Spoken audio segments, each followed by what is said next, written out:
welcome to The Explainer. Today, we're going to try and unlock the mystery of America's most notorious prison. We're talking about a place surrounded by legend, by fear, and by one incredible story that just might challenge everything you think you know about it.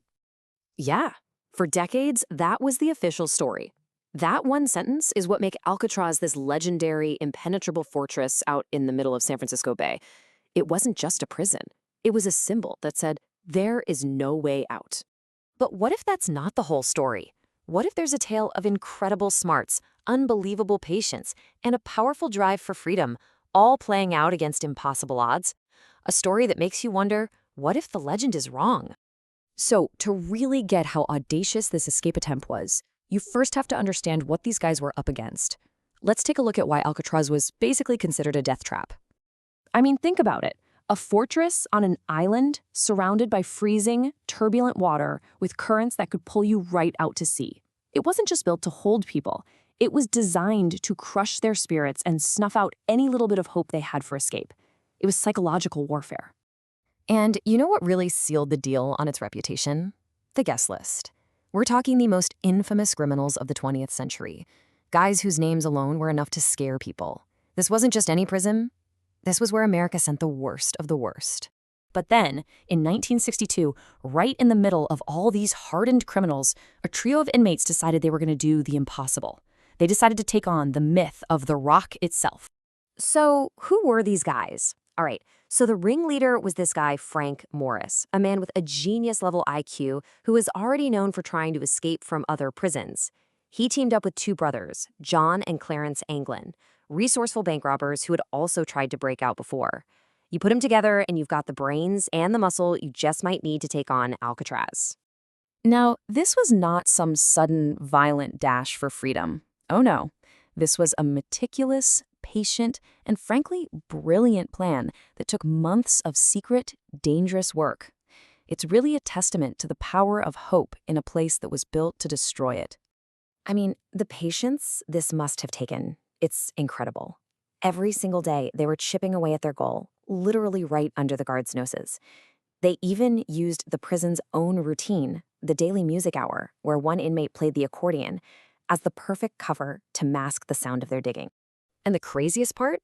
They pulled all this off with stuff they just had lying around. Sharpened spoons became chisels to dig through concrete. More than 50 raincoats, stolen one by one, were stitched and glued together to make a raft. And they made these decoy heads out of toilet paper and hair.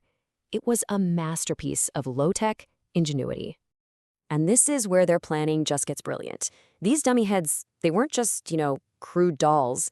They were carefully crafted, painted with flesh-colored paint, and topped with real human hair they'd collected from the barbershop floor.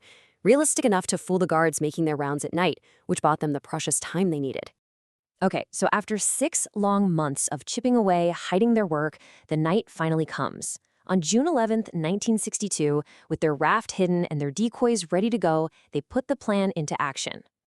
First things first, they set up the decoys. They carefully put those dummy heads on their pillows, tucked the blankets in just right, making it look for all the world like they were sound asleep. Then, one by one, they squeezed through these tiny holes they'd spent months carving into the back of their cells. I mean, these openings were barely big enough for a grown man to get through. Once they were in this utility corridor behind the cells, which, by the way, was totally unsecured, they climbed up to the roof. From there, they slid 30 feet down a drain pipe to the ground, all while avoiding the searchlights. They made it to the shoreline, inflated their makeshift raincoat raft, and just pushed off into the dark, freezing waters of the San Francisco Bay, and vanished. So the next morning, as the sun comes up, the so-called inescapable prison is about to get a very rude awakening, one that would shatter its reputation forever. I mean, can you just picture it? It's a routine morning head count. A guard prods what he thinks is a sleeping inmate, and thump, a papier-mâché head rolls right off onto the floor. Chaos. The alarm bells start ringing like crazy, but it was already way too late. They were gone. And what happens next is just this massive manhunt. We're talking one of the biggest in American history.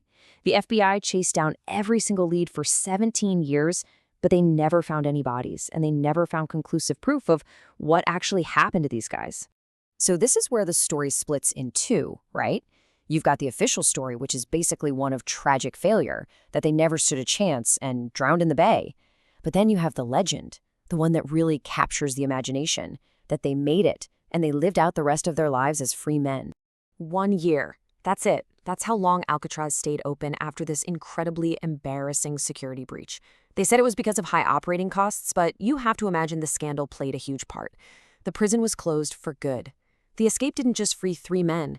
In a way, it destroyed the whole idea of Alcatraz. The myth was broken. So what do you think? Did they get swallowed up by the bay, or did they pull off the greatest prison break in history? The answer is still out there, one of history's most thrilling unsolved mysteries. And it just goes to show you that even in the most hopeless places, that drive for freedom can make people do the impossible.